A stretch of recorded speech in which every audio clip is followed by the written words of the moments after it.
নমস্কার সকল গল্পপ্রেমী ও সাহিত্যপ্রেমী শ্রোতা বন্ধুদের আমার অনেক স্বাগত। আমার আজকের নিবেদন আশাপূর্ণা দেবী রচিত একটি ছোট গল্প, এক প্রেমিক পুরুষের ইতিবৃত্ত। এন্তার প্রেম করেছে নন্তু তার এই 42 বছরের জীবনে। জীবন ভরই নন্তু প্রেমে পড়েছে। ওর প্রেমের প্রথম ইতিহাস খুঁজতে গেলে চলে যেতে হবে ওর 8 বছর বয়সে। হ্যাঁ, ঠিক 8 বছর। তখন নন্তু প্রেমে পড়ল, মোক্ষমভাবেই পড়ে গেল। প্রেমপাত্রী তার সদ্য বিবাহিত মাসুতো বৌদির আঁকা।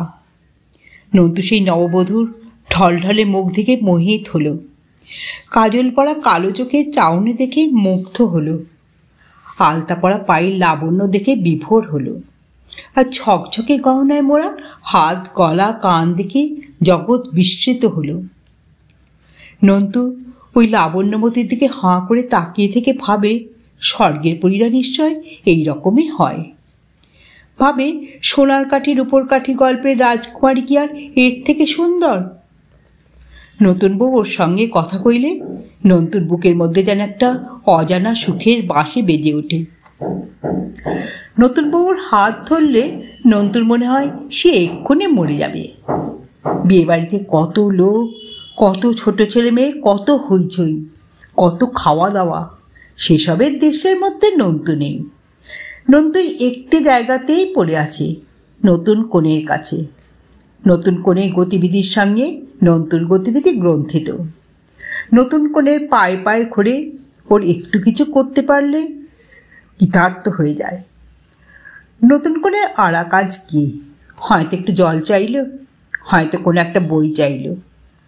একদিন বলল, এ বাড়িতে খবরের কাগজ আসে না নন্তু? নন্তুর মানে হলো জীবন ধন্য হয়ে গেল তার। নন্তু একবার সোজা দাঁড়িয়ে উঠল। হ্যাঁ তো, 2টো কাগজ আসে তো, ইংরেজি বাংলা। এখন কেউ পড়ছে? জিজ্ঞেস করলো নতুন বউ। তার মানে ওটা ওর এখন পেলে ভালো হয়। নন্তু তীর বেগে ঘর থেকে বেরিয়ে গেল, আর মুহূর্তে 2খানা কাগজই হাতে নিয়ে চলে এলো। যেন কোথাও কোনো বামুন বুড়ো অথবা দৈত্যরাজকে পরাজিত করে রাজকুমারীর প্রাণভোমরা উদ্ধার করে নিয়ে এলো। মুখের চেহারায় তেমনই দীপ্তি। রাকা বলল, আরে 2টোই নিয়ে এলে? আর কেউ যদি পড়তে চায়? বিয়ে বাড়িতে কে পড়ছে? বড় মেশমশাই শুধু সকালে একবার। নন্তু তখনও বুক তোলপাড় করছে। নন্তুর কথার ভঙ্গিতে সেটা ধরা পড়ে যায়। নতুন বউ হেসে ফেলে বলে, এত ছুটতে আছে? এই দেখো হাঁপাচ্ছ। নন্তু কৃতার্থ মন্যের হাসি এসে বলে, না তো। এ বিয়েতে নন্তুই হয়েছিল নির্ভর, কারণ ওর বয়সে যেসব ছেলে আছে এদিক ওদিক, নন্তু তাদের মধ্যে সবচেয়ে সুন্দর সুকান্তি। তাছাড়া নন্তু সব থেকে আদরণীয়ও বটে। বরের মার ছোট বোনের ছোট ছেলে। সেই যে নন্তু কোঁচানো ধুতি আর গিলে করা পাঞ্জাবি পরে, কপালে চন্দনের ছাপ এঁকে আর গলায় ফুলের মালা দুলিয়ে বরের সঙ্গে গেল, আর ছাদনাতলায় বউকে দেখল, সেই ওর রোমাঞ্চের শুরু। বিয়ের সত্যি বর ছলচুতো এই ঘরে এসে হেসে হেসে বলে, নিতবরটি দেখছি সবটা দখল করে নিচ্ছে, আসলের জন্য কিছু রাখছে না। বউ মুখ টিপে হেসে বলে, ও তো দোস্তুর মতো আমার প্রেমে পড়ে গেছে। ও পড়লে ক্ষতি নেই, তুমি না পড়লেই হলো। বউ বলে, আমি বা নয় কেন? প্রতিদান বলে একটা কথা আছে তো। নন্তু অবশ্য এসব শুনতে পায় না, ওর কান বাঁচিয়েই বলা হয়। আর রাসুদা ঘরে ঢুকলে তো নন্তু বেজার মুখে উঠে গিয়ে বারান্দায় দাঁড়িয়ে থাকে। রাসুদাকে আজকাল আর 2 চোখে দেখতে পারে না নন্তু। তবু রাসুদা যখন ডাকে, কিরে নন্তু চলে গেলি কেন? আর না এসে উপায় থাকে না, কিন্তু ভালো লাগে না একদম। রাসুদা ঘরে ঢুকলেই যেন বিশ্ব পৃথিবী ভুলে যায় বৌদি। নন্তু নামের একটা ছেলে যে এখানে উপস্থিত আছে তা যেন মনেই থাকে না। তবু ওই নিষ্ঠুরার সঙ্গই নন্তুর ভালো লাগে। নন্তুর মা বলে, ভালো এক নেশায় পড়েছে ছেলে, খেতে ডাকলে আসে না গো। কাল থেকে ওই নতুন বউয়ের সঙ্গে খেতে দিতে হবে দেখছি। বড় মাসি বলেন, তার চেয়ে একটা উচিত মতো কোণে জোগাড় করে ফেল, তোর বাড়িতেও একটা ঘটা লাগুক। হাসির রোল উঠল বাড়িতে, কিন্তু ও রোল বেশি দিন থাকলো না। অবশ্য নন্তুরাও তো বেশি দিন থাকলো না। নেহাত গরমের ছুটির মধ্যেই বিয়েটা হলো বলেই এতদিন থাকতে পাওয়া। যেতে তো হবেই একদিন, কিন্তু শেষ রক্ষা আর হলো না। যাবার দিন নন্তু এমন এক কাণ্ড করে বসলো যে সবাই নন্তুর এ কদিনের ব্যবহারের আসল মানে খুঁজে পেয়ে হাঁ হয়ে গেল। আর ভাবতে লাগলো, যত সরল শিশু ভাবা হচ্ছিল তত তো নয় বাপু। চলে আসার দিন নন্তু এক ফাঁকে একটা প্রণয় কাব্য লিখে রাকার হাতে গুঁজে দিয়ে পালালো। বলে গেল কাউকে দেখাবে না। কিন্তু অবিশ্বাসিনী নারী নন্তুর এই নিষেধের মর্যাদা রাখল না। ফলে বাড়ি শুদ্ধ সকলের হাতে হাতেই ফিরতে লাগলো সেই কবিতাপত্র। হাসির স্রোতেই ভাসমান হয়ে পড়ল সবাই, কিন্তু মনে মনে না ভেবে পারল না, ও খোকা, তলে তলে তো বেশ পেকেছ দেখছি। সেই কাব্যপত্রটি এই: রাকা রাকা রাকা, তোমায় ছেড়ে চলে যেতে প্রাণ হচ্ছে ফাঁকা। তুমি এত সুন্দর, তাই তো এত ভালোবাসি। তোমার সবই সুন্দর, কথা আর হাসি। স্কুলে গিয়েও তোমার কথা মনে পড়বে, লেখাপড়া সব কিছু মাথায় চড়বে। ইতি নন্তু। শেষ লাইন দুটোই মারাত্মক, এর মধ্যেই পাকামির আভাস। যাক, বাড়ি ফিরে বাবার হাতে একটা কড়া কানমোলা ব্যতীত আর কোনো খেসারত দিতে হয়নি নন্তুকে তার প্রথম প্রেম বাবদ। সেটা দিতে হলো দ্বিতীয়বার প্রেমে পড়েছিল নন্তু তার 13 বছর বয়সে। এবার প্রেমপ্রাপ্তি তাদের পাশের ফ্ল্যাটে নতুন আসা ভাড়াটেদের 12 বছরের মেয়ে দীপা। মেয়ে নয়, যেন পাকা আপেল, ফোটা গোলাপ। নন্তু জানলা দিয়ে নতুন ভাড়াটেদের আসা দেখছিল। খাট, আলমারি, আয়না, দেরাজ নামানো দেখতে দেখতে হঠাৎ ওই মেয়েকে দেখলো আর মরল। নন্তুর থেকে একটু বড় একটা ছেলেও ছিল ওদের বাড়ি। নন্তু হঠাৎ তার দারুণ ভক্ত হয়ে গেল। নন্তু ওদের বাড়িতেই পড়ে থাকতে শুরু করলো। মা কিছু বললে তেজের গলায় বলে, দীপকদার কাছে পড়া বুঝে নিতে গিয়েছিলাম। মা সন্দেহের গলায় বলে, ওর এত সময় আছে যে এতক্ষণ তোকে পড়ায়? নন্তু আরও জোর গলায় বলে, এতক্ষণ পড়াবে কেন? দীপকদা বলে সর্বদা পড়া করলে মাথা খারাপ হয়ে যায়। ক্যারাম খেলাটা মিথ্যে নয়। নন্তু গেলেই দীপা ক্যারাম বোর্ড পেরে বসে। দাদার নাম দীপক, বোনের নাম দীপা। শব্দটার সঙ্গে কোনো মিল খুঁজে না পাওয়ার জন্যই হোক, আর পূর্ব অভিজ্ঞতার তিক্ত স্বাদের স্মরণেই হোক, এবার আর নন্তু কবিতার দিক দিয়ে গেল না। নন্তু সোজাসুজি দীপার হাত ধরে বলে বসল, আমি তোকে ভালোবাসি। দীপা যে সত্যিই একেবারে অবোধ তা মনে করবার হেতু নেই। আসল রূপ সম্পর্কে দিব্যি সচেতন এই দ্বাদশী। ছলাকলাও শিখেছে, কম নয়। ক্যারাম খেলায় হেরে গিয়ে যখন হইচই করে অথবা আর খেলবো না বলে খুঁটি ছড়িয়ে উঠে যায়, তখন ভঙ্গিমা করে অনেক, এবং খাটো প্রকের আঁটো কাটের বাহারটি কিসে ভালো মতো উদ্ঘাটিত হয় তা ভালোই জানে। কিন্তু এখন নন্তুর প্রেম নিবেদন স্রেফ এইমাত্র পৃথিবীতে পড়া মুখে বলল, উমা, সে কথা তো খটা করে বলার কি আছে রে? বন্ধু হোস, ভালোবাসবি না? আমিও তো তোকে কত ভালোবাসি। 13 বছরের নন্তু তার থেকে 1 বছর 2 মাসের ছোটই অবোধ বালিকার মধুর সরলতায় মুগ্ধ হলো, আবার করুণাও বোধ করল। তাই করুণার গলাতেই তাকে জ্ঞান দেবার মহৎ উদ্দেশ্য নিয়ে বলল, তুই এমন বুদ্ধু, বন্ধুর মতো নয় মোটেই। তোর জামাইবাবু তোর দিদিকে যেমন ভালোবাসে তেমনই। মা, কি অসভ্য! বলে দেব দিদিকে, চল তোকে দিদির কাছে নিয়ে যাই বলে দীপা তাকে এমনভাবে সাট্টে পাট্টে ধরে নিয়ে চলল, তেমন ধরা একমাত্র চোরকেই ধরে লোকে, চোর পালিয়ে যাবার ভয়ে। কিন্তু এখানে চোর কি পালিয়ে যাবার? নন্তুর মনে হলো ধরা পড়ার মতো সুখ কি ইয় পৃথিবীতে আর আছে? নন্তু সেই সুখটা তাড়িয়ে তাড়িয়ে উপভোগ করতে চোখ বুঝল। কিন্তু নন্তুর সময় নির্বাচনটা বড় ভুল হয়েছিল। দীপার দিদি জামাইবাবুর উপস্থিতিতে দীপার সঙ্গে প্রেমের রকম ফেরে ব্যাখ্যা করাটা সমীচীন হয়নি তার। তবে সেটা বুঝল নন্তু একটু লেটে। চোখ বোঝা অবস্থাতেই দিদির গলা শুনতে পেল। এর মানে কণ্ঠস্বর কঠোর। সঙ্গে সঙ্গে দীপার শিশুকণ্ঠের আদুরে কথা যেন কানের উপর বাজ ফেলল। দেখ না দিদি, এই পাজিটা এমন অসভ্য কথা বলছে, তাই তোমার কাছে ধরে নিয়ে যাচ্ছি। আর নিয়ে যেতে হবে না, বাচাল বেহায়া মেয়ে কোথাকার, ছাড় ওকে। মুহূর্তে সর্বসুখ বিলুপ্ত।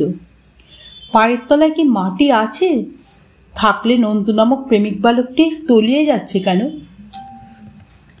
দিদি নন্তুকে জিজ্ঞেস করলো না। কি বলেছিস তুই দীপাকে? দীপাকে জিজ্ঞেস করলো, কি বলেছে? দীপা অবলীলায় বলল, বলেছে জামাইবাবু তোমায় যেমন ভালোবাসে ও আমায় তেমনই, এমন অসভ্য না। নন্তু তখনও লোকচরিত বিশ্লেষণ করতে শেখেনি, কিন্তু তখন নন্তুর মনের মধ্যে যে ঝড় বইছিল তা ভাষার ছাঁচে ফেললে এই দাঁড়ায়, উহ, মেয়ে মানুষ কি সর্বনেশে জাত! ফোটা গোলাপের মধ্যে এমন কাটা, পাকা আপেলের ভিতরটা এমন পচা। দিদির মুখ দিয়ে বা এসব কথা বেরোচ্ছে কি করে? নন্তু ভিজে বেড়াল, নন্তু ন্যাকা বদমাইশ, নন্তু বক্কা বজ্জাত। নন্তু মনে মনে ঠিক করল, জীবনে আর এই মেয়ে মানুষ জাতটার কাউকে ভালোবাসা নয়। এরা হাসতে হাসতে লোকের গলা কাটতে পারে। আসুক কোনোদিন এই পাজি মেয়েটা, এই নন্তু ক্যারাম খেলবি বলে ডাকতে, মজা দেখিয়ে দেবে নন্তু। কিন্তু ইয় জীবনে আর তাকে মজা দেখাবার সুযোগ পেল না নন্তু। মেয়েটা কোনো দিন ডাকা তো দূরের কথা, নন্তুর দিকে তাকিয়েও দেখল না। নন্তুর সামনে দিয়ে স্কুলে গেল এলো, স্কুলে গেল এলো করতে করতে শরীরটাকে এমন বারবারন্ত করে তুলল যে 14তেই 18 মনে হতে লাগলো। অবশেষে সত্যি 18 হতে না হতে দীপুকে শ্বশুরবাড়ি পাঠিয়ে দিল ওরা। ওই বিয়েটাকে ঘিরে অনেক স্বপ্ন দেখেছিল নন্তু। বিরোধ ভুলে ওরা নেমন্তন্ন করবে। বাড়ির আর কেউ যেতে না যাওয়ায় ছাই ফেলতে ভাঙা করে নন্তুকেই যেতে হবে নেমন্তন্ন রক্ষা করতে। তারপর বিয়ের কনেকে জানিয়ে আসা যাবে, তোমার জন্যই আজ আমার এই দশা, তোমার জন্যই আজ আমি মরতে বসেছি। কিন্তু কথাগুলো বলবার সুযোগ আর পেল না নন্তু। দীপুর চোখের চামড়াহীন বাপটা পড়শি হিসেবেও নন্তুদের একখানা নেমন্তন্ন চিঠি দিল না। সেই পুরনো রাগ পুষে রেখেছে। চিঠিটা বুক পকেটে না থাকলে কিসের বলে বলিয়ান হয়ে এরকম গোলমেলে জায়গায় যাওয়া যাবে? তবে ঢুকতে পেলেও এবং বলতে পেলেও সত্যি কথা তো আর বলা হতো না। সত্যি কি আর দীপুর দুর্ব্যবহার বুক ভাঙা হয়ে নন্তু চুপ করে বসেছিল? নাকি 13 থেকে 19 এই 6টা বছর রমণীহীন পৃথিবীতে বাস করে এলো নন্তু? এই 6 বছরে কম করে 3, 6, 18 বার প্রেমে পড়েছে নন্তু। অতএব 18 বার বুক ভাঙা মন নিয়ে ঘুরে ঘুরে আবার ভাঙা বুক জোড়া দেবার ওষুধ খুঁজে বেরিয়েছে। বুকের মধ্যে একখানা তাজা চকচকে প্রেম নেই, সর্বদা স্মরণ করবার মতো একখানা মুখ নেই। এই অবস্থা নন্তুর ধারণার বাইরে। তবে নন্তু এর ফাঁকে ফাঁকে পাশ টাসগুলোও চালিয়ে গেছে ঠিক মতো। এই যা মাচোয়া। নন্তুর এইসব প্রেমের পাত্রা বিচিত্র। এর মধ্যে নন্তুর থেকে বয়সে অনেকে বড় থেকেছে 2-1 জন, যেমন চারুলতাদি, মনীষা খুড়িমা, তাদের পাশের বাড়ির মেয়ে, দাদার শ্বশুর বাড়ির মেয়ে, বামুনদের মেয়ে, রজনী সাঁকড়ার মেয়ে, লন্ড্রির সুবোদ্দার মেয়ে, মিল্ক সেন্টারের দুগ্ধদাত্রী মেয়ে, আরও কত কত। কিন্তু এমনই ভাগ্য নন্তুর যে নন্তুই শুধু প্রেমে বিহ্বল হয়, তার প্রেমাস্পদরা ফিরেও তাকায় না। আর যদি বা তাকায় সেটা নন্তুকে শাসাতে আর বড়দের বলে দিতে। একটা প্রেমেও নন্তু সাকসেসফুল হতে পারল না। সব বিশ্বাসঘাতিনীর দল। অথচ নন্তু সুন্দর সুকান্তি পুরুষ, দেখলেই তো ভালোবাসতে ইচ্ছে হবার কথা। তা সেই ইচ্ছে নন্তুর কলেজের মেয়েদের মধ্যে দেখা দিল। তাই নন্তুকে কলেজ শুদ্ধ মেয়ের প্রেমে পড়তে হলো। যাতে নন্তুকে নিরপেক্ষ বলে ধরা যায়, নন্তুকে তাই কখনো বেলার সঙ্গে বেড়াতে যেতে দেখতে পাওয়া যায়, কখনো কণার সঙ্গে গঙ্গার ধারে ঘুরতে দেখা যায়, কখনো মঞ্জুরির সঙ্গে কফি হাউসে, কখনো হৈমন্তীর সঙ্গে দক্ষিণেশ্বরে। মোটের মাথায় প্রেম শূন্য অবস্থা একবারও থাকেনি নন্তুর জীবনে। কিন্তু এই প্রেমের জন্যে নন্তুকে তার জীবনে কম লাঞ্ছিত হয়েছে, কম তিরস্কৃত? কখনো নিজের গার্জেনদের কাছে, কখনো অপরপক্ষের গার্জেনদের কাছে, কখনো প্রেমপ্রার্থী নিজেই ঠিকরে সরে গেছে। যেমন কেতকী হালদার। ওর পিরিয়ডে একদিন নন্তুকে রাখি বোসের সঙ্গে চায়ের দোকানে বসে চা খেতে দেখেই ওর মাথায় রক্ত চড়ে উঠেছিল। ফটফট করে চায়ের দোকানে ঢুকে সে নন্তুকে যাচ্ছে তাই করে বেরিয়ে পড়েছিল বাড়ির উল্টো মুখো। তারপর কেতকী কলেজ শুধু সবাইকে নন্তুর বিশ্বাসঘাতকতার কথা বলে বেরিয়েছে এবং নিজের রুমাল ভিজিয়েছে। স্বভাবতই এতে লোকের নন্তুর প্রতি সমবেদনার মনোভাব চলে যায়, বরং তার উপর তীব্র একটা বিরুদ্ধ ভাব এসে যায়। কিন্তু চরম করল সেকেন্ড ইয়ারের ছেলেরা। সবাই মিলে নন্তুকে আচমকা ঘিরে ফেলে আচ্ছা করে ধুলাই দিল। বলল, চাঁদু, তুমি ভেবেছ কি চাঁদ মুখটি দেখিয়ে তুমি গাছেরও খাবে তলারও কুড়োবে? তোমার প্রেম রোগ সারাচ্ছি জন্মের শোধ। বাড়ি ফিরতে মা চমকে ওঠে, শিউরে বললে, এ কি সর্বনাশ, এ কি চেহারা, কি হয়েছে? নন্তু বলল, দারুণ পড়ে গিয়েছি। কোথায়, কিভাবে? তখন আবার দারুণ একটা গল্প বানাতে হলো নন্তুকে। অতঃপর ওষুধ এলো, মলম এলো, বেশ রাজকীয় সেবাই হলো নন্তুর। কাজে নন্তু আবার মনে মনে কানমোলা খাওয়াটা ভুলল। তবে এবার নন্তু একনিষ্ঠ হলো। নন্তুর বড় ভাইজিকে বাড়িতে পড়াবার জন্য যে দিদিমণিটি বহাল হলেন, প্রথম দিনেই তার প্রতি অনুরক্ত হয়ে পড়ল নন্তু। সূত্রটা এই, তার বাড়ি পাড়াটা ভালো নয়, আর সন্ধ্যেটা লোডশেডিং ছিল বলে ভদ্রমহিলাটা টর্চ চেয়েছিলেন। কিন্তু নন্তু বেনির সঙ্গে মাথা দিল, টর্চটা ধরে একেবারে বাড়ি পর্যন্ত পৌঁছে দিয়ে এলো। ব্যাস, তদাবধি রোজই দেখা যেতে লাগলো। দিদিমণি ঠিক ফেরার সময় নন্তু বাড়ি ফেরার পথে। অতএব নন্তুর সৌজন্যবোধ জাগরিত হয়ে ওঠে। নন্তু বলে, চলুন আপনাকে পৌঁছে দিয়ে আসি। মহিলাটি অবশ্য আপত্তি করেন, আবার কেন কষ্ট করবেন বলেন, কিন্তু পৌঁছে দেওয়ার পর বেশ সকৃতজ্ঞ ভাষণেই বলেন, যাই বলুন, এই রাস্তাটা রাত্রের দিকে একা আসতে ভয় ভয় করে। ভাগ্যিস আপনি। এই ভাগ্যিসের খেলাটা চলছিল বেশ, কিন্তু নন্তু চিরদিনই ধৈর্যের পরীক্ষায় ফেল। নন্তু বারবার যা করে তাই করল।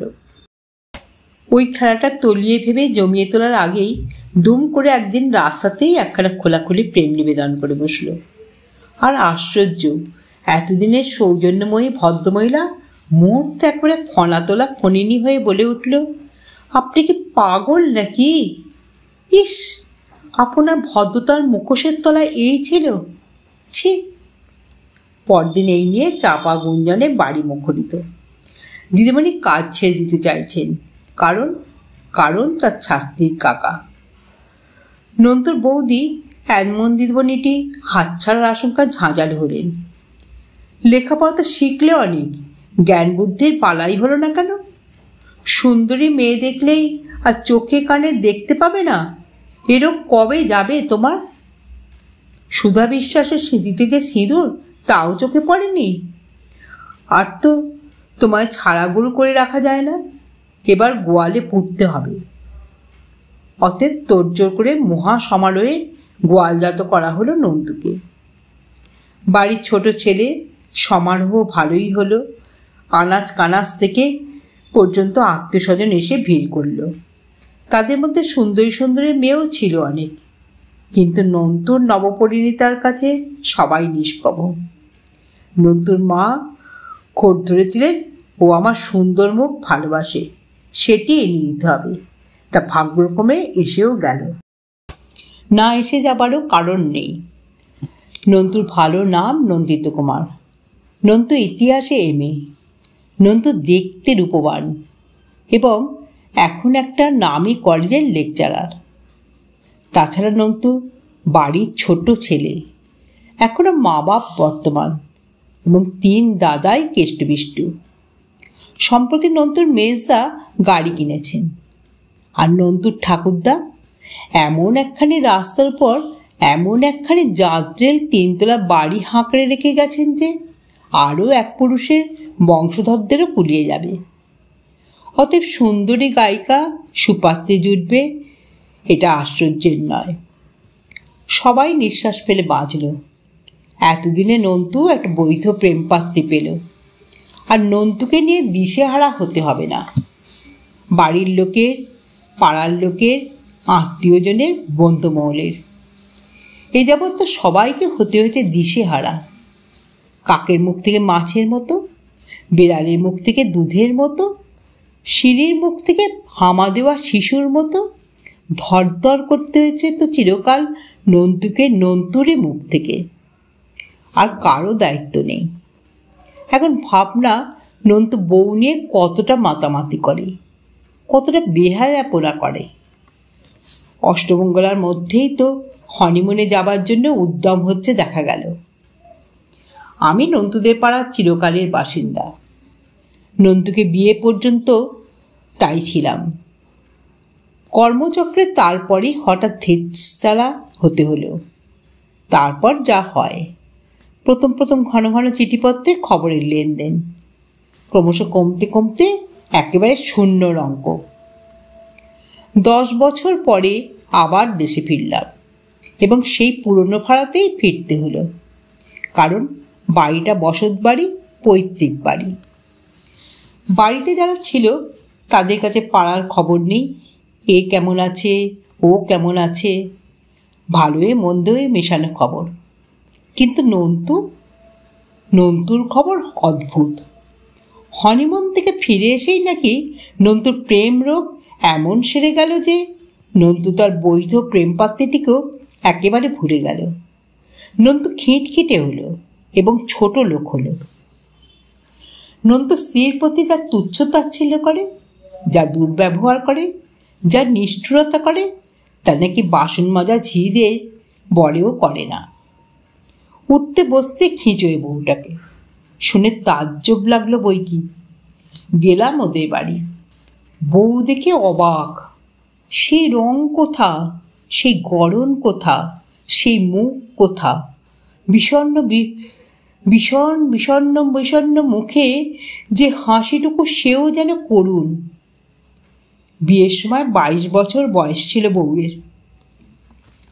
10 বছর পরে অঙ্কশাস্ত্রের নিয়মে এখন 32, কিন্তু এই কি 32 বছরের চেহারা। বউ যেন 52 বছরের এক বুড়ি। নন্তু ঘর থেকে বেরিয়ে এলো আমার সাড়া পেয়ে।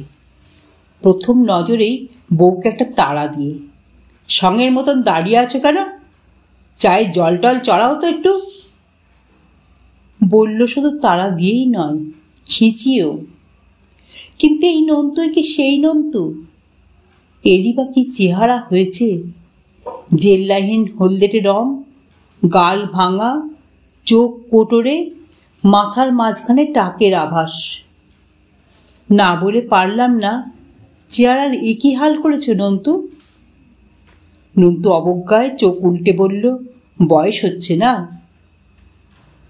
নন্তুর বউ চা নিয়ে এলো, খুব ভালো চা, সঙ্গে সিঙাড়া। তবু নন্তু বউকে আরও 2বার খিঁচিয়ে দিল চা দেওয়ার ছেড়ির জন্য। তারপর খিঁচল বাড়িতে কিছু করে না দিয়ে বাজারে খাবার আনিয়ে দেওয়ার জন্য। বউ সরে যেতে দুঃখিতভাবে বললাম, বউকে অত ধমক টমক দিচ্ছ কেন নন্তু? নন্তু বিরক্তিতে মুখ বাঁকিয়ে বলল, তবে কি মাথায় করে নাচতে হবে? ফেরার পথে ভাবতে ভাবতে আসছি, নন্তু এই মনস্তত্ত্বের কারণ কি? বিয়ে হয়ে নন্তু সব সম্ভাবনা ফুরিয়ে যাওয়ার হতাশায়, না সারা জীবন নন্তু নারী জাতির কাছে যে দাগা পেয়েছে, হাতের মুঠে তাদের একজনকে পেয়ে হিংস্র প্রতিশোধ নেওয়া? আশাপূর্ণা দেবী রচিত এক প্রেমিক পুরুষের ইতিবৃত্ত এখানেই সমাপ্ত হলো। যদি শ্রোতা বন্ধুদের আমার গল্প পাঠ ভালো লেগে থাকে তাহলে অবশ্যই আমার চ্যানেলটিকে সাবস্ক্রাইব করে পাশে থাকা বেল আইকনকে প্রেস করে অল করে দেবেন। তাই যখন আমি নিত্য নতুন গল্প আপলোড করব আপনারা সঙ্গে সঙ্গে পেয়ে যাবেন। আপনারা সবাই খুব ভালো থাকবেন। নমস্কার।